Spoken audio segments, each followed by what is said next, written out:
Ma'asyiral muslimin yang dimuliakan Allah Subhanahu wa taala. Bicara tentang huru-hara hari kiamat, berarti kita bicara tentang perkara yang sangat besar sekali. Karena di antara rukun iman yang wajib seorang muslim itu mengimaninya adalah beriman dengan hari akhir. Seorang muslim harus yakin bahwa akan ada hari yang dijanjikan Allah Subhanahu wa taala, kehidupan setelah kematian, dan itu dimulai dengan adanya kehancuran alam semesta. Taib, kita mulai dari tanda-tanda kiamat dulu. Sebenarnya ibu bapak yang dimuliakan Allah Subhanahu wa taala, tanda-tanda kiamat itu sudah hampir banyak bermunculan, terutama tanda-tanda kiamat kecil. Akan tetapi tanda-tanda kiamat besar tentu tidak ada yang tahu kecuali Allah Subhanahu wa taala. Tetapi adanya hari kiamat itu pasti dan pasti akan ada. Memang Nabi SAW tidak menyebutkan kapan tanggalnya, kapan bulannya, dan kapan tahunnya. Nabi hanya menyebutkan harinya saja, hari Jumat. Karena di hari Jumat itu hari di mana Nabi Adam diciptakan, di mana Nabi Adam dimasukkan ke dalam sorga, di mana Nabi Adam diturunkan ke bumi, dan hari itu pula kiamat dibangkitkan di waktu duha. Tapi tanggalnya kapan, bulannya kapan, tahunnya kapan, Allahu a'lam. Kenapa Allah Subhanahu wa taala merahasiakan? Kenapa tidak dijelaskan saja bahwa tanggal sekian, bulan sekian, hari sekian, tahun sekian kiamat? Kenapa pula dirahasiakan? Rahasia adanya kiamat itu sebuah hikmah agar kita persiapan. Dan Allah Subhanahu wa taala berfirman, "Wa tazawwadu fa inna khaira zadit taqwa." Berbekalah kalian, persiapkanlah oleh kalian, dan sebaik-baik persiapan adalah takwa, melaksanakan perintah dan menjauhi larangan. Di zaman Nabi SAW ada Arab Badui. Arab Badui itu Arab yang tidak memiliki akhlak. Jadi kalau di zaman sekarang ada orang gak punya akhlak, itu namanya Badui. Jadi kalau orang Bandung gak punya akhlak, Badui. Jadi orang Badui ini datang kepada Nabi SAW bertanya tentang kapan kiamat. Kata Arab Badui ini, "Ya Rasulullah, mata sa'ah?" Rasul, kira-kira kapan kiamat itu? Nabi SAW tidak mau jawab sampai 3 kali. Setelah kemudian Nabi marah dan mengatakan, "Wa ma'adatta laha?" Kamu ini bicara kiamat, kiamat, kiamat, apa yang kau persiapkan emangnya? Maka Arab Badui ini mengatakan, "La syai'ah." Aku tidak persiapan apapun wahai Rasul, walakin uhibbullaha wa rasul. Tapi aku sangat cinta kepada Allah dan Rasulnya. Kata Nabi SAW, "Idzan anta man ahbabta." Kalau begitu engkau akan bersama idolamu. Dari sini kata para ulama, lihat seluruh para nabi sejak zaman Nuh alaihi salatu wasalam sampai nabi terakhir Muhammad sallallahu alaihi wasallam, semua para nabi dan rasul itu disibukkan oleh kaumnya dengan pertanyaan kapan kiamat. Sejak zaman dulu tuh. Kaumnya Nabi Nuh bertanya kepada Nuh, Nuh kapan kiamat? Kaumnya Nabi Ibrahim bertanya kepada Ibrahim, ya Ibrahim kapan kiamat? Kaumnya Saleh bertanya kepada Nabi Saleh, kapan kiamat? Kaumnya Nabi Musa juga disibukkan Musa dengan pertanyaan kapan kiamat. Seluruh para nabi disibukkan dengan pertanyaan kapan kiamat. Termasuk Rasul kita juga. Rasul kapan kiamat? Tetapi dalam hadis yang lain, Nabi SAW pernah ditanya oleh malaikat Jibril kapan kiamat. Nabi SAW hanya menjawab, mal mas'ulu anha bi'a'lama minas sa'il. Orang yang ditanya tidak lebih paham dari orang yang bertanya. Maknanya engkau wahai Jibril, seluruh makhluk ini tidak ada yang tahu kecuali Allah kapan kiamat. Oleh karena itulah maka kalau ada yang meramal bahwa sebentar lagi akan kiamat, kayak dulu ada yang meramal tanggal 12 bulan 12 2012 gitu kan, akan terjadi kiamat. Sekarang sudah 2019 nggak kiamat-kiamat ya. Ada juga yang meramalkan kehancurannya bahwa umat Islam ini setelah usianya 1500 tahun akan kiamat. Ini sudah 1440 tahun, jadi sisanya sedikit ini ya. Tidak ada yang tahu kiamat itu kecuali Allah Azza wa Jalla. Nah, karena tidak ada yang tahu persiapan. Tetapi pembahasan malam ini hanya untuk pengetahuan saja. Saya akan lebih khusus fokus kepada tanda-tanda kiamat besar. Kalau tanda-tanda kiamat kecil mungkin setiap hari kita bisa lihat. Seperti Nabi SAW bersabda, antalidal amatu rabbataha, di mana anak menjadi tuan bagi keluarganya, bagi bapaknya, bagi ibunya. Maknanya durhaka anak-anak di zaman sekarang ini ya. Sudah banyak anak-anak durhaka di zaman sekarang. Kemudian juga kata Nabi SAW, ketika yatatawaluna fil bunyan, orang desa sudah sibuk bangun bangunan, bahkan ada yang lebih tinggi bangunannya dibandingkan orang kota. Kemudian juga perempuan-perempuan yang semakin banyak membuka aurat, itu semua tanda-tanda kiamat. Kemudian pemerintahan yang zalim, kemudian munculnya orang-orang fasik, itu semua tanda-tanda kiamat. Saya kira tidak akan saya sebutkan karena terlampau lama. Kita akan mulai dari tanda-tanda kiamat besar saja untuk sekedar pengetahuan saja. Tanda-tanda kiamat besar itu dimulai mukaddimahnya dari kemunculan Imam Mahdi. Nabi SAW mengatakan nanti di akhir zaman akan terjadi 3 perang. Perang dari arah Yaman, perang dari arah Irak, dan perang dari arah Syam. Tiga-tiganya sudah terjadi. Lihat Irak sekarang, hari-hari perang. Lihat Syam, ya Suriah, hari-hari perang. Bahkan Aleppo itu kota yang dulunya sangat indah, melahirkan para ulama, melahirkan kitab-kitab dunia, sekarang rata jadi tanah. Dan perangnya tidak bisa berhenti sampai sekarang. Kemudian di Yaman, hari-hari ulama dibunuh, dan itu tidak akan dihentikan sampai kiamat dibangkitkan. Perang ini tidak bisa dihentikan, karena Nabi SAW yang bersabda seperti itu, akan terjadi 3 perang di 3 negara ini. Lah ketika kemudian perang-perang ini sudah mulai banyak di mana-mana, korban saling berjatuhan, sebagaimana Rasul mengatakan, tidak tegak hari kiamat hatta kathratul haraj, sampai banyak pembunuhan. Pembunuhan ini mungkin gejalanya karena perang, mungkin karena kejahatan, mungkin karena frustasi, mungkin karena adanya bencana alam. Coba bayangkan seperti tsunami Aceh saja ya. Itu baru satu lautan ditumpahkan Allah 200.000 orang mati. Baru satu lautan Aceh itu. Ya. Gimana kalau seluruh lautan di Indonesia ditumpahkan ke daratan? Berapa juta jiwa harus melayang di situ? Itu baru tsunami itu.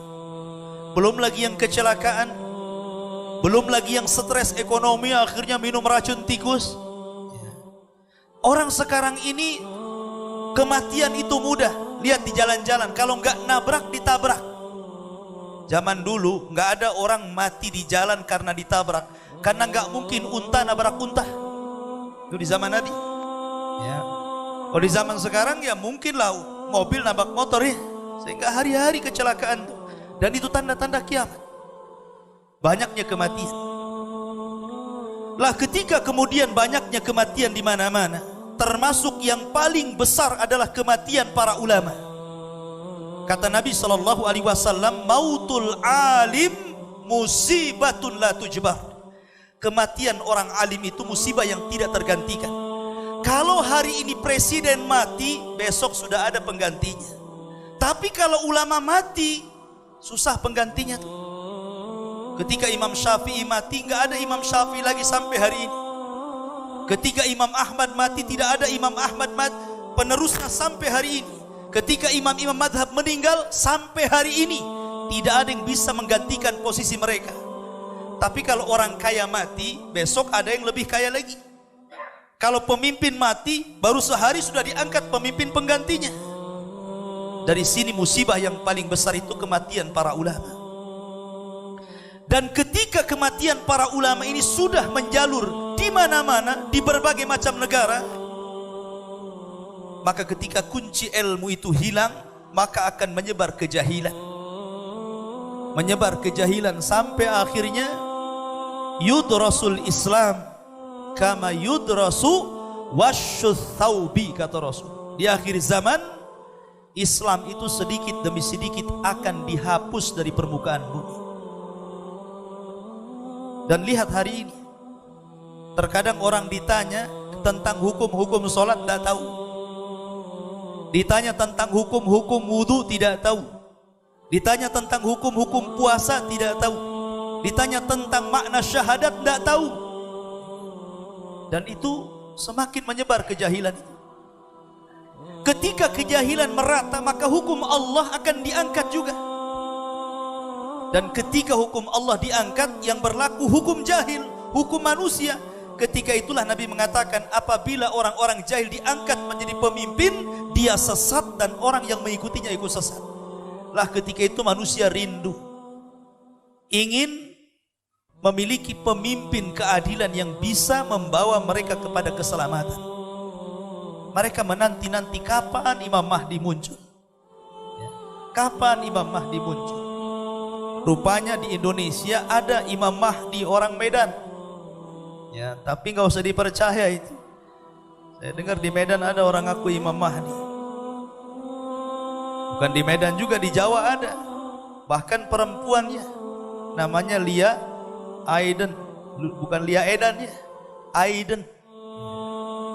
Itu ngaku Imam Mahdi juga, padahal Imam Mahdi laki-laki, kenapa jadi perempuan?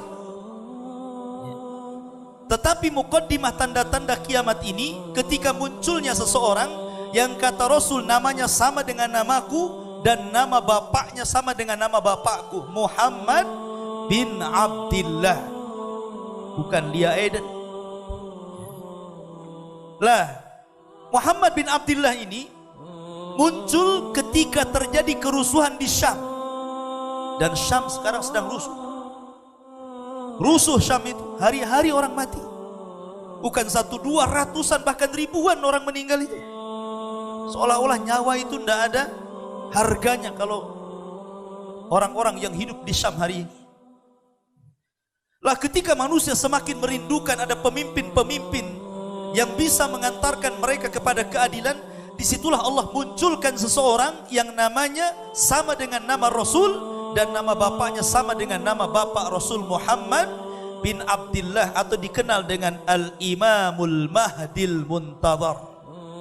Dia keturunan daripada Hasan ibnu Ali ibnu Abdul Muttalib. Bukan seperti Imam Mahdi yang diprasangkakan orang Syiah, namanya Muhammad Hasan al-Ash'ari, keturunan Husain.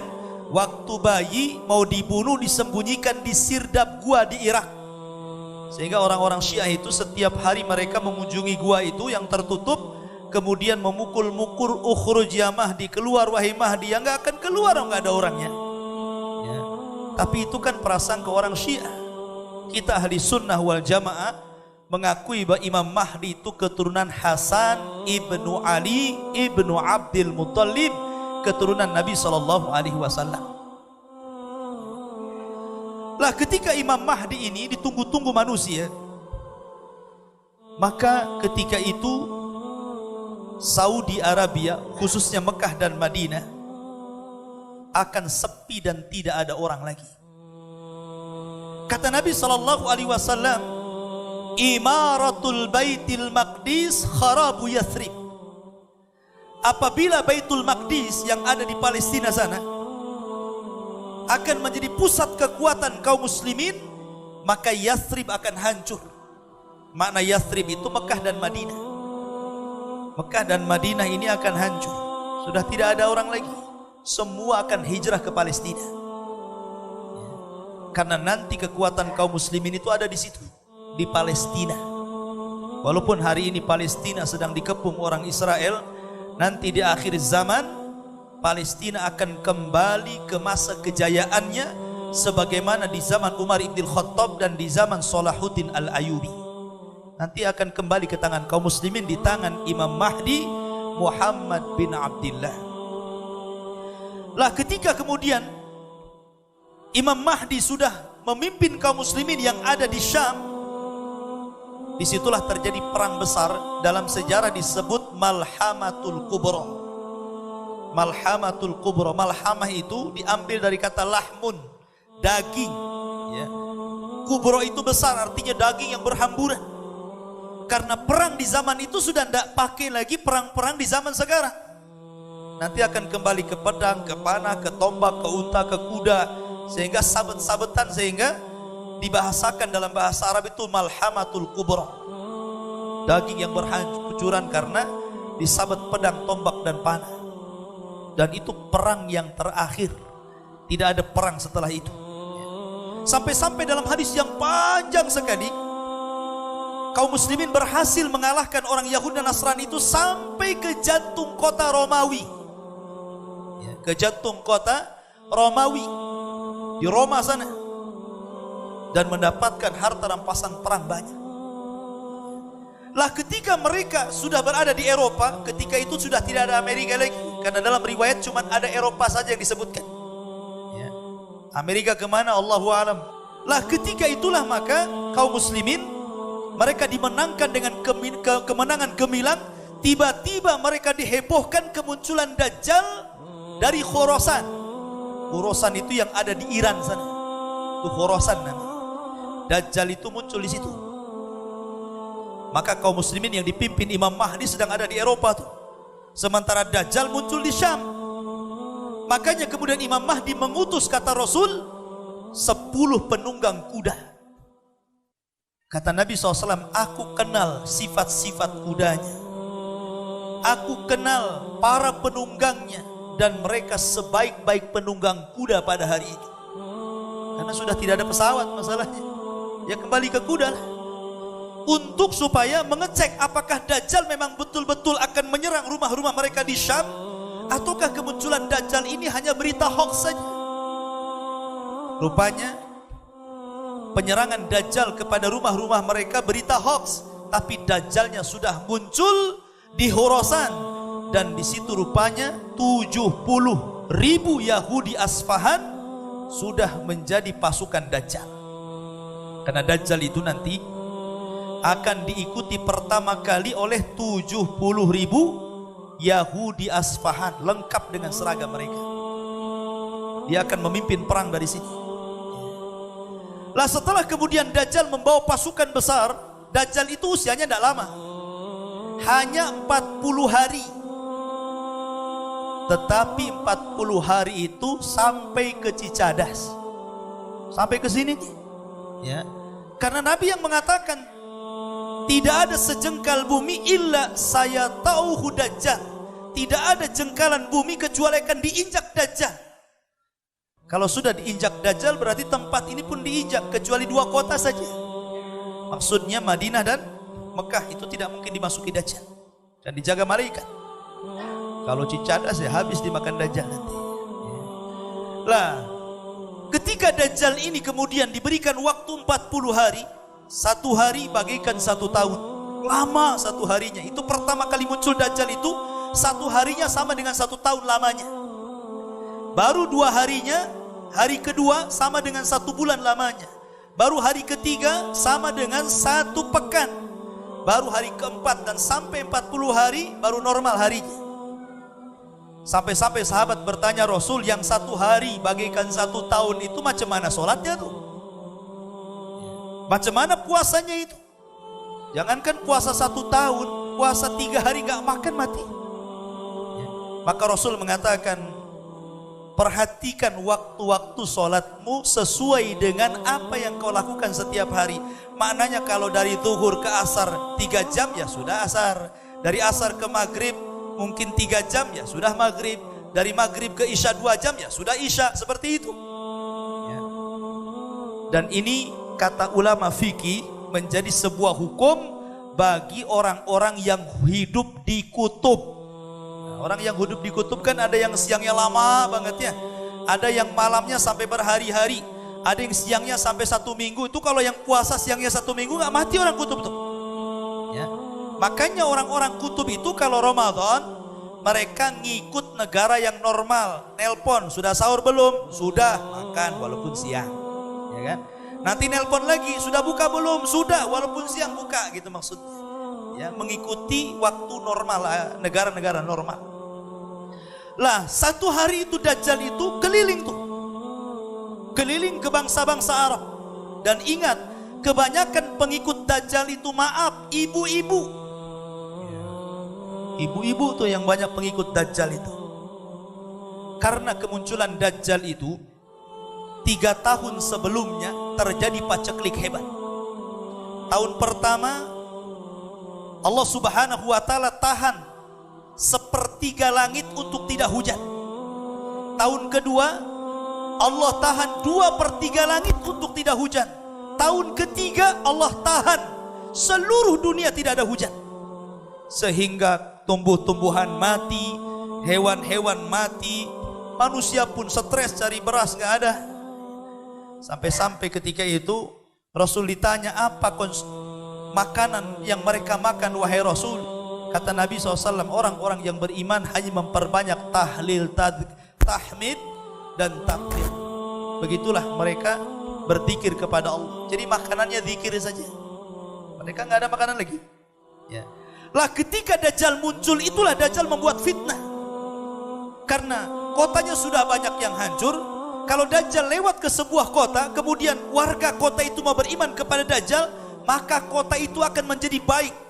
Tumbuh-tumbuhannya akan ditumbuhkan. Kemudian hewan-hewannya akan dihidupkan. Kemudian kotanya juga akan diperbaiki. Wanita-wanitanya akan dikasih emas, perak, tas, macam-macam. Apa yang mau dimaukan perempuan dikasih. Ya kan? Kenapa dari situ banyak perempuan yang pengikut Dajjal? Karena Dajjal itu membawa kemewahan.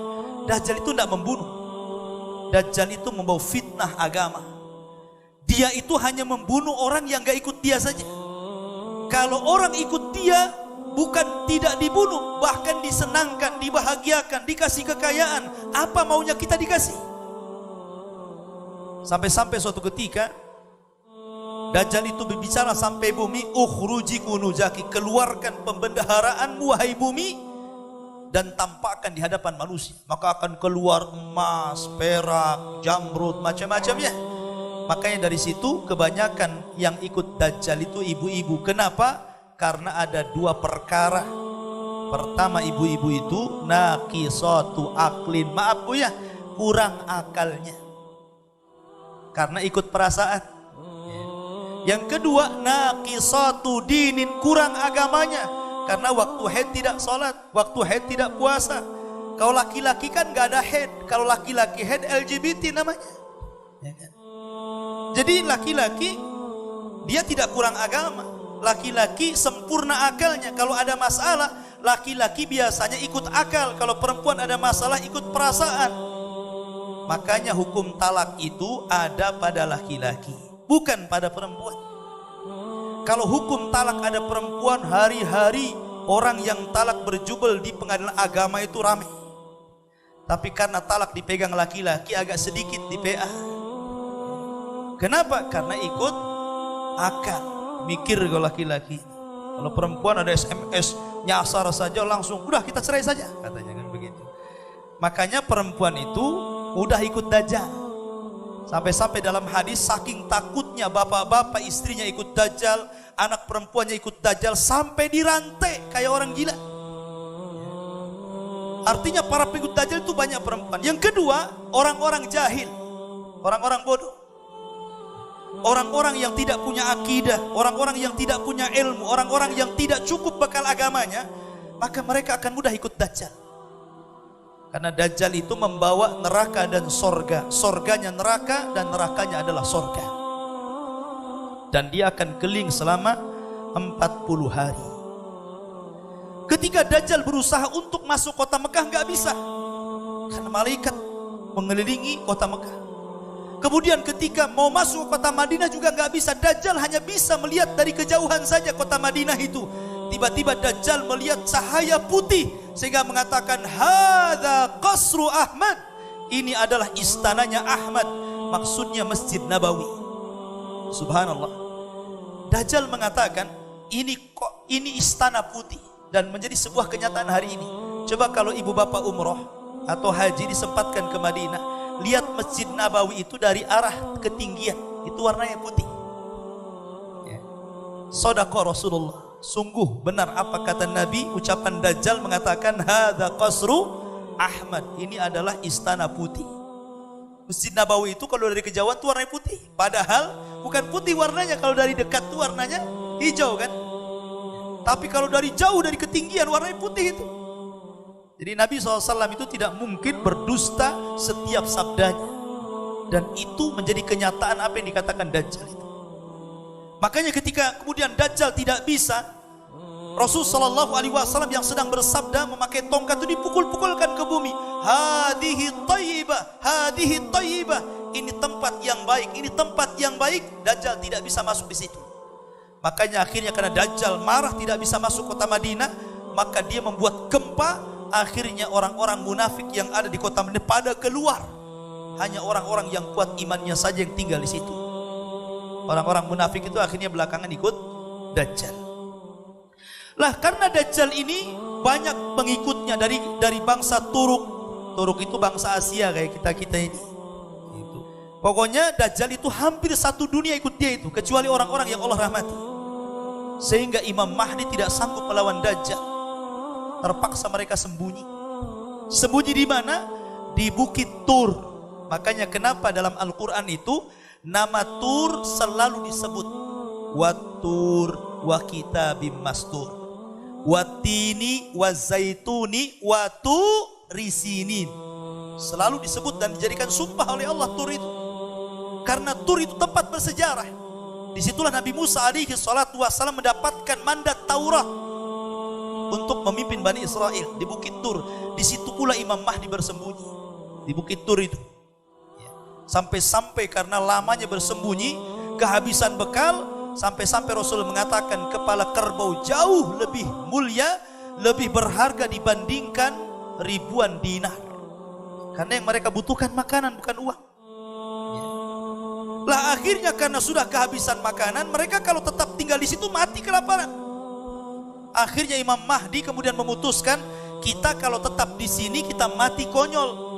Bagaimana kalau seandainya kita besok turun dari bukit ini, perang dengan Dajjal, kalah menang, yang penting kita syahid. Lah ketika itulah kompak sepakat kaum muslimin untuk perang habis-habisan. Di waktu subuh itulah, setelah kemudian satu di antara mereka memandangkan azan, tiba-tiba langit gelap.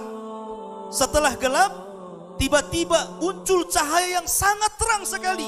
Ketika mereka menoleh ke langit, rupanya ada dua malaikat yang sedang mengapit Isa bin Maryam. Isa turun dari langit. Karena Dajjal tidak bisa dibunuh kecuali oleh seorang nabi. Kata Nabi SAW, kalau Dajjal hidup di zamanku, aku yang akan membunuhnya. Tetapi kalau aku mati dan Dajjal muncul, maka setiap jiwa pasti mati, ikut Dajjal atau mati. Ya, karena tidak ada yang bisa melawan Dajjal kecuali seorang nabi.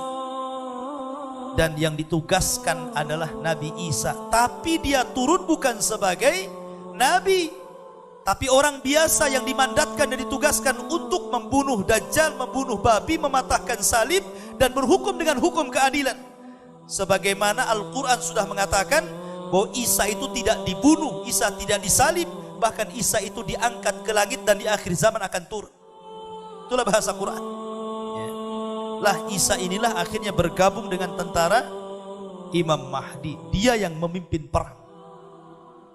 Akhirnya ketika kemudian qomat mulai dikumandangkan, kata Imam Mahdi, ya ruhullah, wahai ruh Allah, taqaddam, silahkan jadi imam. Tapi Isa tidak mau. Akhirnya Isa mengatakan setiap kaum itu ada amirnya, silahkan anda saja yang maju. Maka Imam Mahdi jadi imam dan Isa pun ikut syariat Rasul. Masyarul muslimin yang dimuliakan Allah Azza wa Jalla. Lah akhirnya Nabi Isa bin Maryam ini solat di belakang Imam Mahdi. Setelah solat selesai, baru kata Isa ketika dikumpulkan para prajurit, kata Nabi SAW, Isa akan mengusap seluruh wajah tentara itu. Demi Allah, kata Rasul SAW, mereka adalah manusia terbaik waktu itu. Bahagialah orang-orang yang diusap oleh Isa bin Maryam.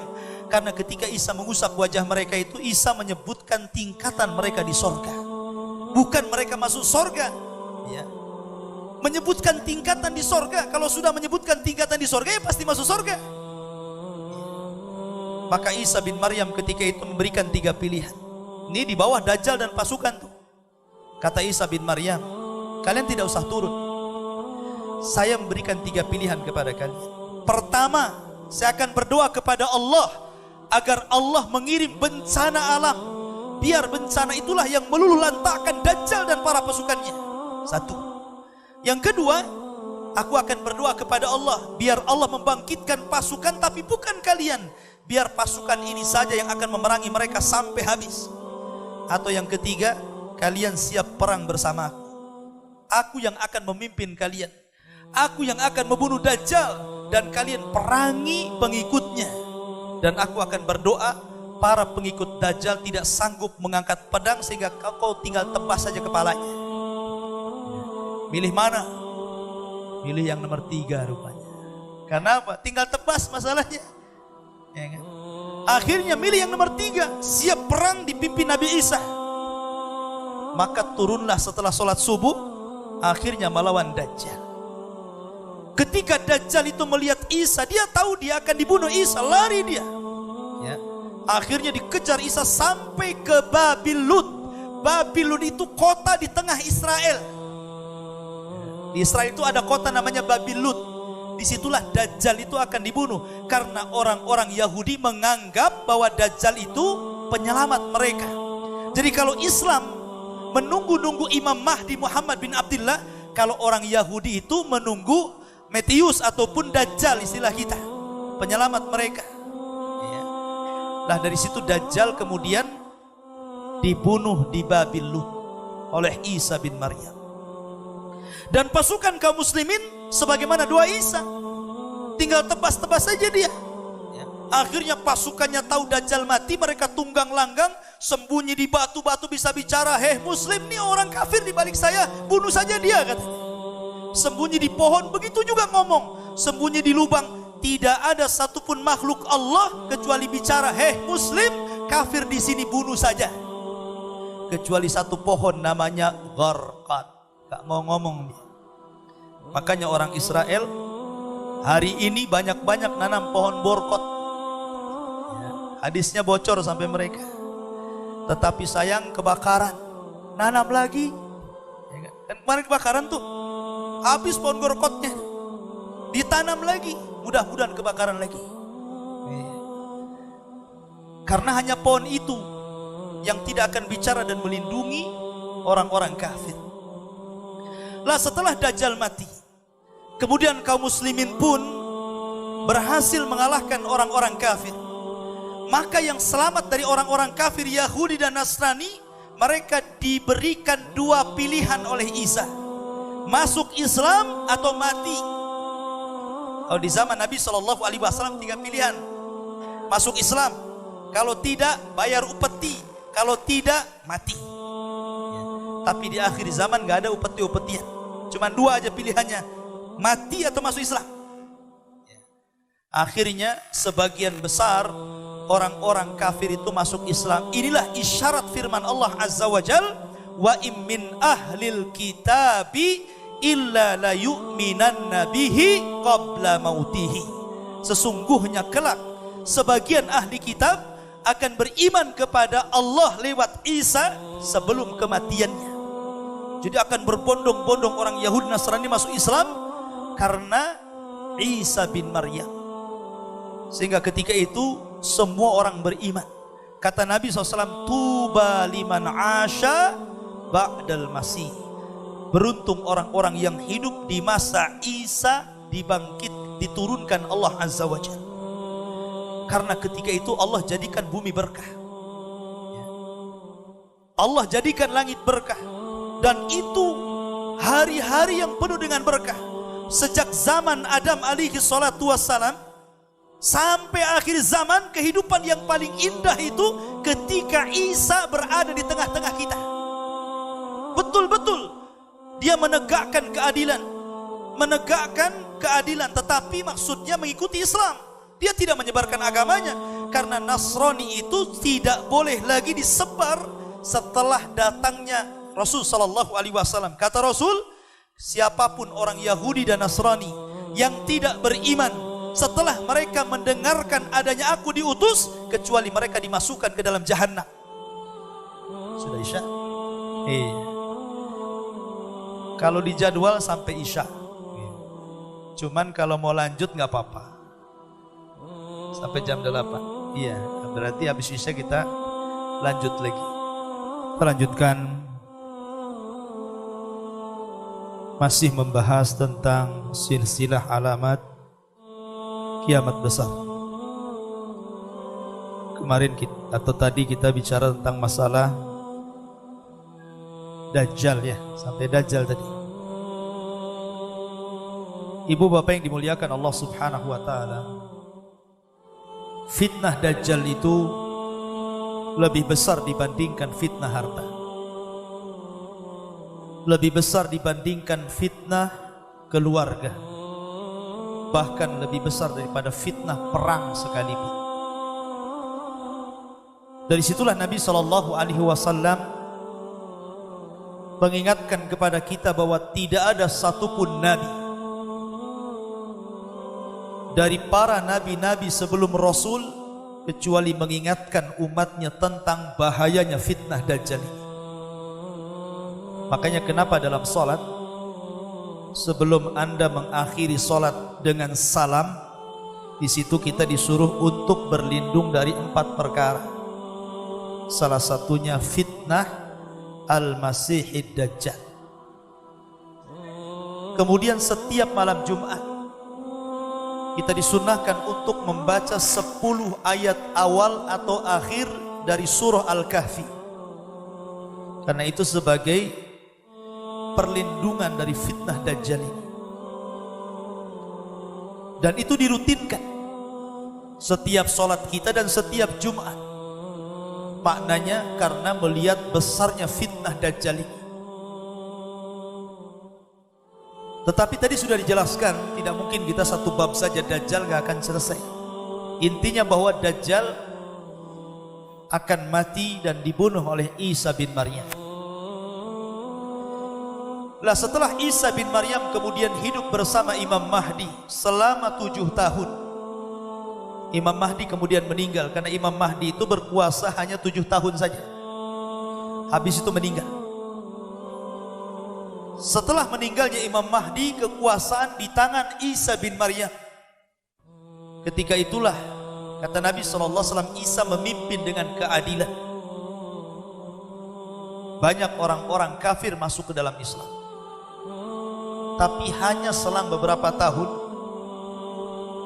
tiba-tiba Allah kejutkan, di mana sebuah benteng besar yang pernah dibangun oleh Dzulqarnain, benteng itu tiba-tiba hancur. Dan di balik benteng itu ada satu makhluk yang sangat kejam, namanya Ya'juj dan Ma'juj. Itu Isa belum mati, baru selesai menghadapi Dajjal dan pasukannya, baru kaum muslimin mendapatkan ketenangan hidup, keberkahan langit dan bumi. Tiba-tiba benteng itu hancur. Siapa yang menghancurkan? Allah yang mengizinkan. Karena selama ratusan ribu tahun benteng itu tidak mampu dihancurkan, baik oleh luar ataupun oleh dalam. Ada yang mengatakan Ya'juj Ma'juj itu orang Cina katanya. Bentengnya ya tembok Cina itu katanya. Tembok Cina sudah hancur sebagiannya. Ini benteng gak bisa dihancurkan. Dan dalam surah Al-Kahfi, benteng itu terbuat dari besi yang dilumuri oleh tembaga. Kalau tembok Cina bukan dari besi, dari bata yang ditumpuk-tumpuk, dirudal pun hancur. Artinya bahwa itu sebagian orang yang mengatakan Ya'juj Ma'juj itu Cina katanya. Tapi saya katakan tidak benar. Ada yang mengatakan Ya'juj Ma'juj itu pernah keluar. Mereka adalah bangsa Mongolia, bangsa Tatar, yang pernah menghancurkan Baghdad, membunuh kaum muslimin mulai dari anak-anak sampai orang dewasa. Laki-laki perempuan habis dibantai dalam perang Tatar. Ini pun tidak benar, karena keluarnya Ya'juj dan Ma'juj itu di akhir zaman, artinya belum keluar. Dan keluarnya di masa Isa bin Maryam dikeluarkan. Fitnah Ya'juj Ma'juj beda dengan fitnah Dajjal. Kalau fitnahnya Dajjal itu fitnah agama, Dajjal itu minta disembah, Dajjal itu mengaku Tuhan dan diberikan keanehan sehingga orang percaya itu Tuhan.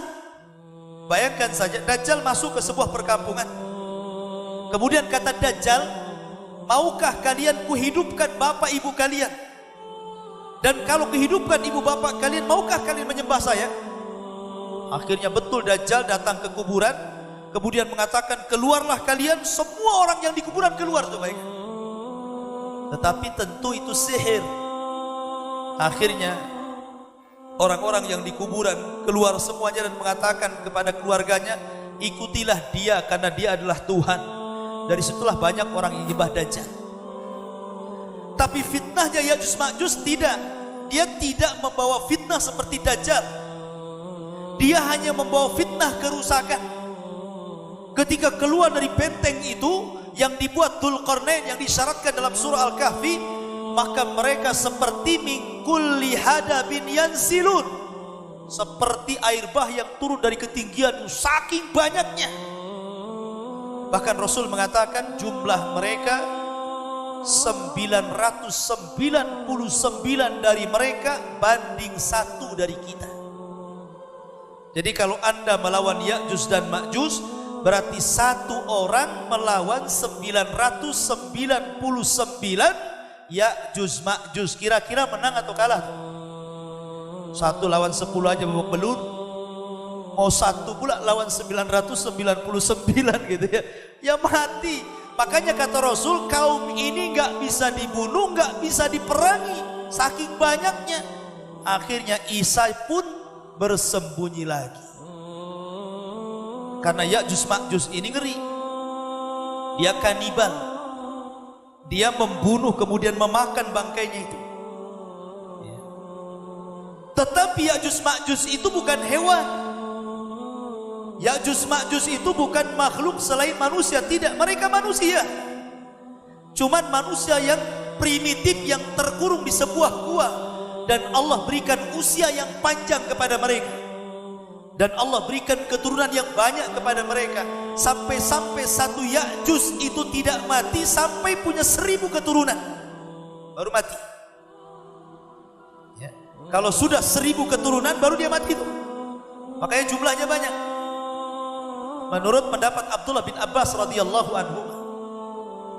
Sehingga ketika benteng itu keluar, kloter pertama keluar, kemudian melintasi sebuah danau namanya Tiberias. Tiba-tiba mereka mendapatkan air diminum habis sampai kering. Kloter kedua bingung, lah ini tadi masih banyak airnya kok nggak ada, saking banyak yang minum. Dan danau itu sekarang penuh airnya, tapi sebentar lagi danau itu akan hilang. Lah Ya'juj Ma'juj ini kalau dikeluarkan kerjanya ngerusak saja dia, membunuh. Sehingga di luar kabilahnya, di luar Ya'juj Ma'juj kayak kita ini, semua dibantai, semua dibunuh. Yang selamat itu hanya yang bersembunyi bersama Isa bin Maryam. Di mana? Kembali bersembunyi di Bukit Tur. Lah saking kemudian sombongnya Ya'juj Ma'juj ini karena membunuh seluruh rasnya, di luar kabilahnya, maka mereka sudah merasa tidak ada manusia yang disisakan kecuali dibunuh. Sombong mereka kepada Allah. Mereka mengatakan qatalna man fil ardi sanaqtulu man fis sama. Kami sudah membunuh orang yang di bumi, sekarang giliran di langit gitu. Saya bunuh kalian yang di langit. Akhirnya mereka mengarahkan panah tombak mereka kemudian dilesatkan ke langit. Dan Allah takdirkan panah itu disedot ke langit. Padahal berapalah tingginya orang lempar itu. Coba Anda melempar panah ke langit, paling jatuh lagi ke bumi. Tetapi Allah hendak membuat makar. Wa makaru makran, wa makarna makran, wallahu khairul makirin. Mereka hendak membuat makar. Allah punya makar sendiri, dan Allah sebaik-baik makar. Maka oleh Allah disedot panah itu sampai ke langit, sampai melintasi awak. Tidak ada satupun panah dan tombak kecuali melesat ke langit. Ketika mereka semua naik ke langit, pandangan mereka menunggu panah-panah mereka jatuh, tiba-tiba Allah Subhanahu wa taala meletakkan di setiap ujung panah itu darah. Kemudian dibalikkan lagi ke bumi. Seolah-olah Allah hendak menipu Ya'juj Ma'juj, dan seolah-olah bidikan mereka telah kena kepada makhluk yang ada di langit. Padahal enggak ada satupun yang kena. Tapi Allah hendak membuat makar. Makin sombong lagi. Di bumi sudah dibantai, di langit sudah dibantai, mau di mana lagi nih katanya? Enggak sombong ya Ya'juj Ma'juj ya. Dari situlah maka Allah Subhanahu wa taala mengadab mereka. Nabi Isa tidak bisa memerangi, hanya bisa sembunyi. Maka tiba-tiba kemudian ketika mereka sedang tidur, diutus kepada mereka Naghab. Naghab itu ulat yang masuk di tengkuknya.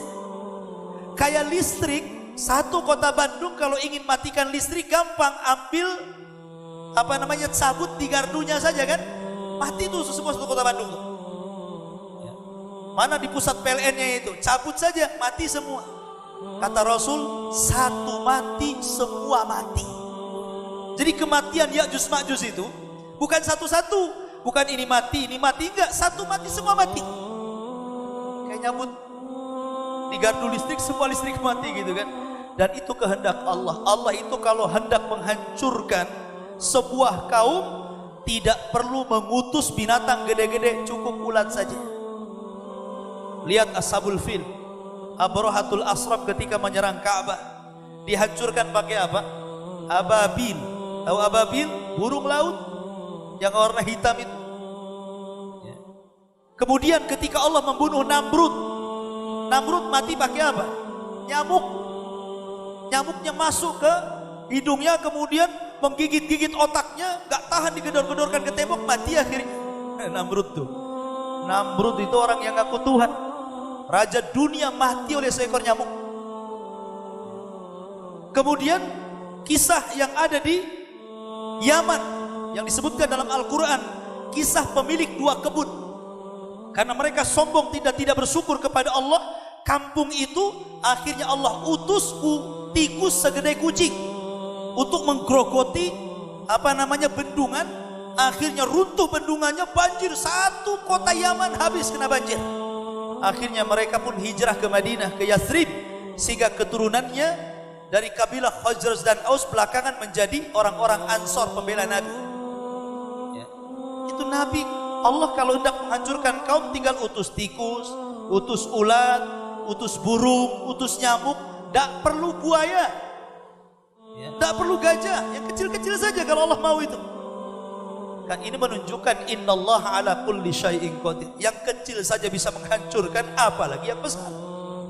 Allah itu atas segala sesuatu mampu. Lah akhirnya karena bangkainya di mana-mana Ya'juj Ma'juj ini, siapa yang bisa membersihkan? Jumlahnya banyak. Ya. Akhirnya Isa hanya berdoa kepada Allah, diutuslah burung sebesar unta. Burung itulah yang kemudian mengambil satu-satu jasadnya dan dilempar ke lautan sampai bersih. Yang untung adalah binatang-binatang pemakan daging, buaya, harimau, pokoknya binatang pemakan daging untung, banyak makanan. Ya. Ya'juj Ma'juj geletak sana geletak sini. Ya. Akhirnya nggak bersih juga. Akhirnya Isa berdoa lagi supaya diturunkan hujan deras.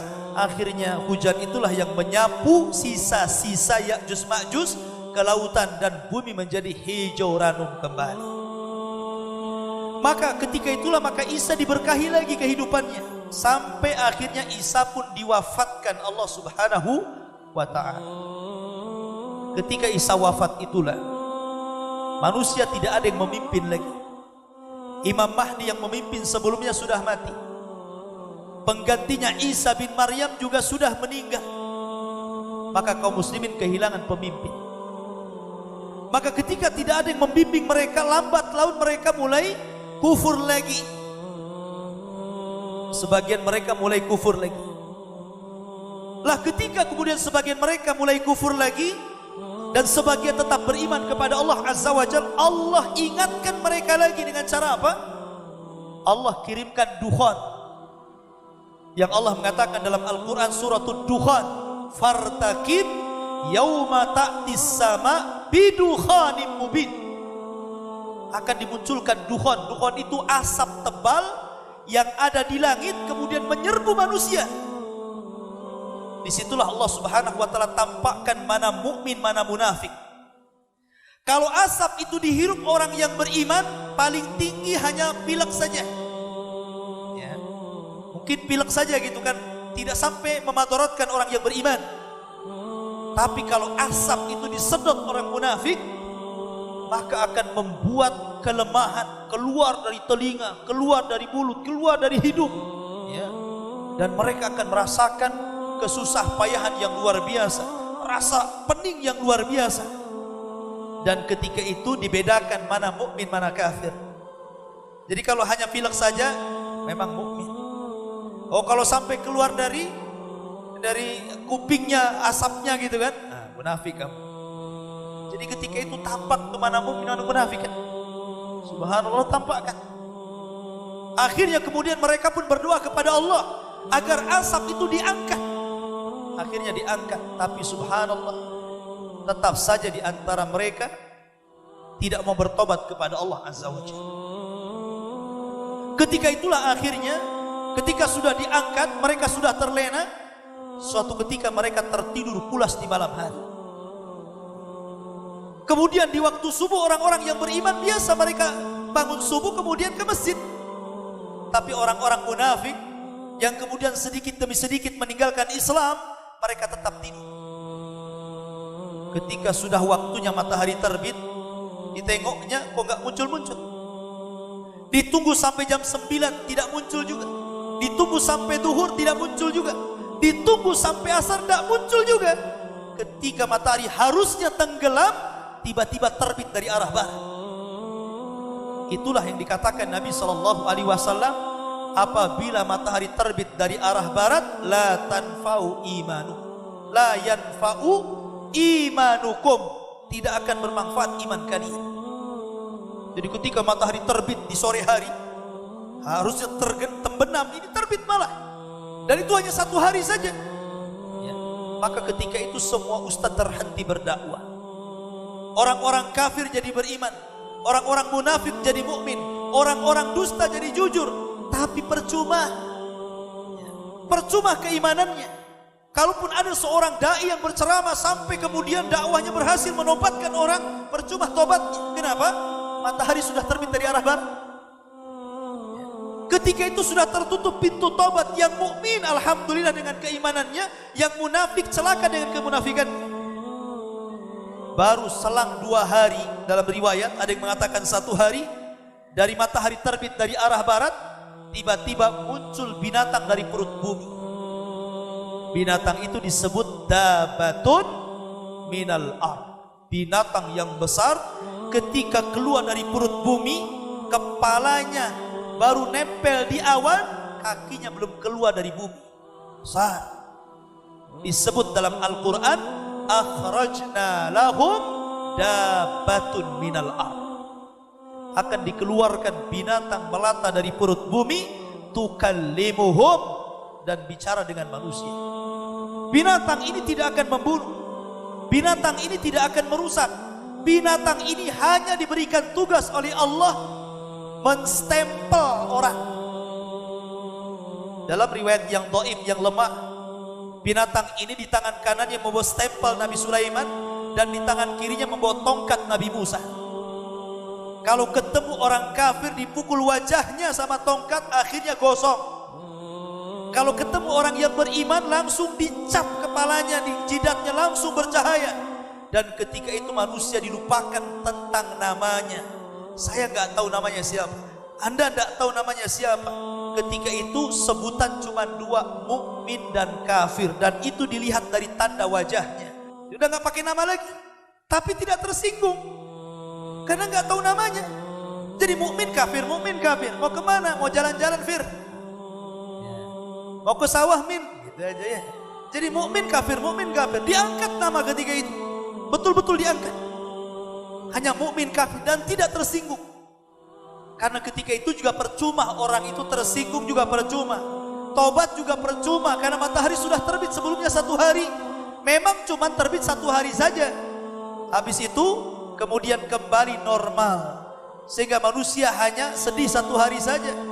Mereka sangka mereka masih diterima tobatnya, tapi mereka ditolak tobatnya sesungguhnya. Lah ketika kemudian binatang itu sudah menstempel semua orang, tidak ada satupun orang yang tidak terkena stempelnya. Satu dunia dia akan keliling, sampai ke Cicadas juga. Binatang itu akan sampai di sini, karena semua orang akan kena stempel. Tugas dia hanya itu saja, habis itu hilang binatang itu. Binatang ini hilang, munculnya dari Mekah, ya, kemudian keliling dunia, setelah tugasnya selesai langsung hilang. Ketika itu maka Allah Subhanahu wa ta'ala mengirim satu angin yang sangat dingin sekali. Angin itulah masuk ke rumah-rumah, masuk ke gua-gua, masuk ke lorong-lorong, masuk kemana saja, sampai akhirnya setiap ada orang yang beriman, yang masih ada keimanan sebiji dzarah dalam hatinya, mati kena angin ini.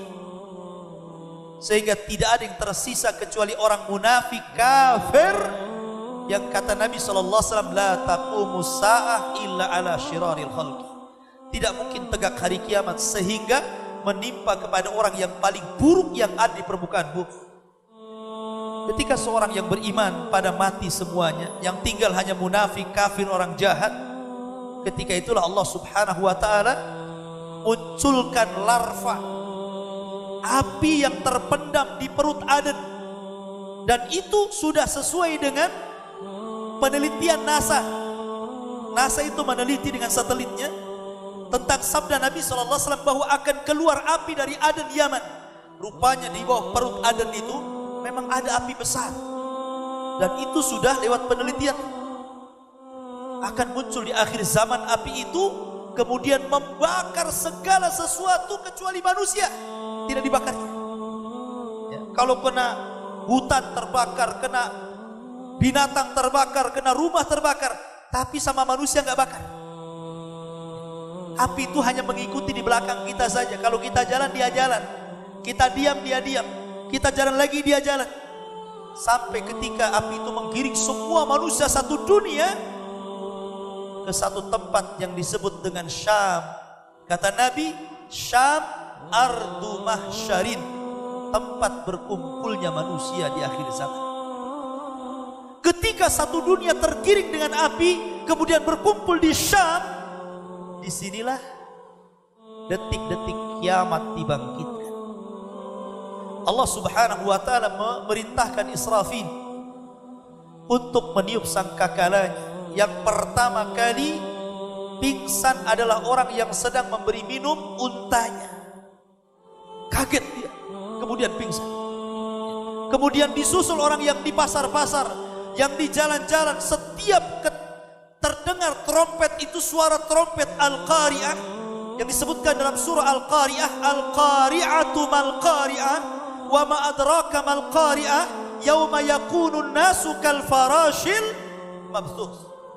Qari'ah itu suara yang keluar dari trompetnya Israfil, disebut Qari'ah bahasa Arab. Keluar Qari'ah itu. Setiap yang mendengar Qari'ah, suara yang keluar dari trompet Israfil, mereka akan pingsan kemudian mati. Dan itu adalah trompet kejutan, membuat orang pingsan kemudian mati. Ketika itulah maka tidak ada yang hidup. Manusia mati, jin mati, binatang mati, malaikat mati. Tidak ada satupun yang hidup kecuali Allah subhanahu wa ta'ala. Wa yabqa wajhu rabbika dzil jalali wal ikram. Tidak ada yang tersisa kecuali Allah subhanahu wa ta'ala. Ketika itulah Allah mengatakan, Anal Malik, saya raja kalian. Aina mulukud dunia, mana raja-raja dunia? Anal Malik, ainal mutakabbirun, saya raja kalian. Mana orang-orang yang congkak ketika menjadi pemimpin-pemimpin dunia? Ketika itulah Allah subhanahu wa ta'ala berteriak-teriak, saya raja. Maliki yaumiddin. Ini makna daripada Maliki yaumiddin, raja pada hari kebangkitan. Tidak ada yang menjawab karena tidak ada orang hidup. Malaikat mati, jin mati, manusia mati, binatang mati. Yang hidup hanya Allah subhanahu wa ta'ala. Di sini Allah membuktikan bahwa dialah Maliki yaumiddin, raja pada hari pembalasan. Maka kata hadis Abu Hurairah radhiyallahu an, ketika dari tiupan sangkakala pertama ke tiupan sangkakala kedua jaraknya 40. Tidak disebutkan apakah 40 tahun, apakah 40 bulan, apakah 40 minggu, apakah 40 hari. Yang jelas 40. Bisa 40 hari, bisa 40 bulan, bisa 40 tahun. Disitulah Allah hancurkan dunia. Kal farashil mabsud, gunung-gunung yang berterbangan seperti kapas yang ditiup angin, kemudian lautan yang ditumpahkan ke daratan, kemudian bintang yang dijatuh-jatuhkan ke dunia, kemudian langit yang dilipat-lipatkan, kemudian bumi yang dihancur-hancurkan, sehingga bumi yang tadinya bulat menjadi rata. Disitulah Allah katakan, yauma tubaddalul ardu ghairal ardi, pada hari di mana Allah mengganti bumi yang kita pijak dengan bumi yang lain. Bukan bumi ini dihilangkan ganti bumi lagi, tidak, maksudnya tetap bumi ini yang tadinya bulat menjadi rata. Tentu akan lebih padang lagi, akan lebih luas lagi kalau diratakan bumi ini kan. Ya, itulah yang disebut dengan padang mahsyar. Disitulah Allah subhanahu wa ta'ala berfirman, idza zulzilatil ardu zilzalaha, apabila bumi digempa-gempakan sampai rata. Wa akhrajatil ardu athqalaha, kemudian beban-beban berat bumi itu dikeluarkan. Maksudnya mayat-mayat yang sejak zaman Adam mati sampai yang terakhir mati itu dikeluarkan. Coba berapa jumlahnya itu ya, sejak zaman Adam tuh sampai yang terakhir mati itu banyak sekali tuh orangnya itu. Itu dikeluarkan. Wa akhrajatil ardu athqalaha, dari kuburan-kuburan mereka dikeluarkan. Orang-orang yang beriman ketika mereka dikeluarkan dari kuburan itu, di samping mereka sudah ada istrinya, di samping mereka sudah ada suaminya, di samping mereka sudah ada anak-anaknya, di samping mereka sudah ada orang tuanya. Tetapi dengan syarat amanu, mereka semua beriman. Allah katakan alladzina amanu wattaba'athum dzurriyyatuhum biimanin alhaqna bihim dzurriyyatuhum. Orang-orang yang beriman, kemudian keimanan diikuti oleh keluarganya, oleh anak-anaknya, oleh orang tuanya, maka kami akan kumpulkan di padang mahsyar jadi satu. Jadi ketika mereka keluar dari kuburan, sudah di sampingnya istrinya, suaminya, anaknya, orang tuanya, keluarga besarnya yang beriman akan dikumpulkan jadi satu. Minimalnya ketika dalam kondisi menakutkan, kalau kumpul itu kan minimalnya menenangkan. Orang Jawa bilang susah senang yang penting ngumpul katanya. Kalau udah kumpul itu kan minimal tenang. Tetapi kalau ada satu keluarga tidak beriman, maka mereka akan terpisahkan dari keluarga ini. Jadi orang-orang kafir itu ketika mereka keluar dari perut bumi, itu dijelaskan dalam surah Yasin, ya wailana man ba'atsana mim marqadina. Celaka aku, siapa yang membangkitkan aku? Allah yang membangkitkan kalian. Ketika mereka kemudian muncul dari perut bumi dan dihidupkan kembali, dan Allah Maha mampu menghidupkan kembali, maka mereka kebingungan mencari keluarganya. Akhirnya lari ke selatan, ke utara, ke timur. Disitulah Allah ibarahkan dengan laron yang berterbangan, tidak karuan. Maka orang-orang yang beriman melihat orang kafir seliwar-seliwar ke sana kemari mencari keluarganya, mereka hanya mengatakan sebagaimana digambarkan dalam Al-Quran, hadza ma wa'adar rahman wa sadaqal mursalun. Inilah janji Allah, telah benar ucapan para rasul. Makanya ketika di dunia dengar, itu maksudnya. Mereka kemudian lari sana lari sini mencari keluarga. Ya ketemu. Yauma yafirrul mar'u min akhi wa ummihi wa abi wa sahibatihi wa bani. Ketika saudara lari dari saudaranya, anak dari keluarganya, anak dari ibunya, semua enggak karu-karuan mencari keluarganya. Ketika itulah mereka kebingungan. Sampai akhirnya ada satu panggilan di tengah padang mahsyar untuk kumpul di situ, baru semua kumpul di situ. Allah katakan kal jaradil muntashir, seperti belalang yang berhamburan menuju satu pandangan, satu teriakan. Disitulah yang disebut dengan padang mahsyar. Padang mahsyar ini adalah padang yang sangat luas. Padang mahsyar ini Allah berikan sebuah azab yang luar biasa kepada manusia, ujian yang luar biasa. Bagaimana tidak? Matahari didekatkan. Matahari ini di dunia Allah berikan nikmat yang luar biasa. Bayangkan, kalau matahari semakin jauh dari manusia, manusia pasti akan beku. Kalau matahari didekatkan, manusia pasti akan terbakar. Makanya matahari sudah Allah ukur tuh jaraknya biar manusia tidak beku dan biar manusia tidak terbakar. Segitu saja. Sebab kalau matahari menjauh dari manusia ke atas, beku dia. Tapi kalau mendekat, terbakar dia. Lihat bagaimana Allah Subhanahu wa ta'ala sayang dengan kita. Tapi matahari di dunia ini kalau keluar dari garis edarnya, terbakar kita. Tetapi di akhirat matahari itu tidak akan membakar kita. Ya. Matahari walaupun 1 mil itu tidak akan membakar kita. Tetapi matahari itu akan membuat panas bagi kita. Kita seolah-olah tidak pernah mati. Jadi merasakan itu kayaknya panas sekali, itu tidak mati-mati gitu kan. Tersiksa tuh, bayangkan. Dan itu 50.000 tahun. Kecuali 7 golongan yang Allah katakan sab'atun yudhilluhumullahu fi dhillihi yauma la dhilla illa dhilluh. Ada 7 kelompok yang mendapatkan naungan di saat tidak ada naungan kecuali naungan Allah.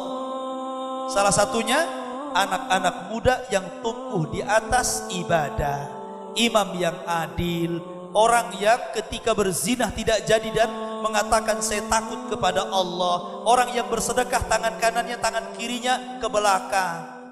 Ini bukan kinayah, ini bukan hakikatnya. Bukan kalau bersedekah tangan kanan langsung ke belakang tangan kiri. Ini kiasan. Saking banyaknya sedekah itu, dia tidak tahu berapa yang disumbangkan. Jadi kalau kotak infak lewat itu, ambil dompet kerewak langsung masuk gitu kan. Sampai di rumah, berapa ini diinfakkan nih? Tapi susah orang infak ini. Kalau kita ada kotak infak, di dompet itu ada 2 uang, yang satu ada lakbannya, yang satu tidak ada lakbannya, itu biasanya yang ada lakbannya itu dimasukkan. Walaupun nominalnya sama 100.000, apalagi kalau nominalnya berbeda, pasti yang paling kecil. Padahal Rasul mengatakan apa? Infak tangan kanan dan tangan kiri gak tahu itu maksudnya kinayah dari banyak berinfak sampai lupa diri. Kalau sekarang kan diingat-ingat. Apalagi orang ria itu biasanya ingatannya kuat. Orang ria itu ingatannya kuat. Walaupun 20 tahun dia nyumbang, itu masih ingat orang ria itu biasanya. Ini dulu saya yang sumbang nih 100 juta, saya masih ingat. Sakit hati saya karena apa? Banyak-banyak sumbang, pujiannya cuma 3 kalimat. Tahu gitu 10 juta saja saya katanya. Ya. Ada orang yang seperti itu. Lah itu kelompok-kelompok tadi itu, yang 7 kelompok itu yang mendapatkan naungan. Tapi selainnya tidak ada naungan. Mereka kehausan. Bayangkan kata Rasulullah, yuhsyarun nas yaumal qiyamah khufatan uratan ghurlan. Pada hari kiamat manusia akan dikumpulkan tanpa pakaian, tanpa alas kaki, kembali tidak dikhitan, artinya telanjang bulat. Di dunia saja kita pakai pakaian, kemudian matahari di tengah-tengah siang panas, itu luar biasa. Apalagi orang yang sering pakai AC, kalau nggak pakai AC nggak bisa tidur dia. Ada dalam rumah. Gimana matahari 1 mil, sampai Rasul mengatakan saking panasnya keringat itu keluar, ada yang banjir, akhirnya tenggelam selutut, ada yang tenggelam dengan sepusarnya, ada tenggelam dengan kepalanya. Jadi keringat jadi lautan kala itu. Tapi mereka nggak mati-mati, ya, sengaja dapat siksaan. Kecuali orang-orang yang beriman, Allah lindungi di situ. Lah ketika itulah maka Allah Subhanahu wa taala akan mendatangi mereka dengan jahanam yang sangat besar. Jahanam itu nanti akan ditampakkan di hadapan orang-orang yang berdiri di padang mahsyar, digeret oleh 70 tali kekang. Jadi jahanam itu punya 70.000 tali kekang. Kalau kapal itu digeret pakai tali untuk supaya ke lautannya. Jahanam itu tali kekangnya itu jumlahnya 70.000. Satu tali kekang diseret 70.000 malaikat. Anda bisa bayangkan? Ya. Kali berapa tuh malaikat yang geret jahanam itu? Jahanam itu punya 70.000 tali kekang. Satu tali kekang digeret 70.000 malaikat. Sekali jahanam itu. Makanya ketika orang dimasukkan ke dalam jahanam, Allah berfirman kepada jahanam, hal mim mazid, masih kurang wahai jahanam. Kata jahanam, hal mim mazid, masih ada tambahan, masukkan aja ya Rabb katanya. Akhirnya karena enggak penuh-penuh jahanam, Allah masukkan kakinya baru penuh. Bayang. Dan itu akan dihadapkan di hadapan manusia di padang mahsyar. Allah akan datang, waja'a rabbuka wal malaku saffan saffa. Allah akan datang dan malaikat berbaris menghadap Allah Subhanahu wa taala. Ketika itu orang yang beriman melihat Allah sebagai nikmatan tambahan. Tapi orang kafir tidak melihat Allah sama sekali. Walaupun ada pendapat yang mengatakan melihat Allah, tapi melihat ketakutan seperti seorang yang sedang menjadi pesakitan di depan hakim yang siap memukulkan sebuah palu di pengadilan, saking ketakutan. Tapi pendapat yang kuat, orang kafir tidak akan pernah melihat Allah. Dan ingat, Allah itu hanya terlihat di akhirat, di dunia nggak akan terlihat. Manfaatnya subhanakallah bihamdika asyhadu an la ilaha illa anta astaghfiruka wa atubu ilaik. Allahu ta'ala alam. Assalamualaikum warahmatullahi wabarakatuh.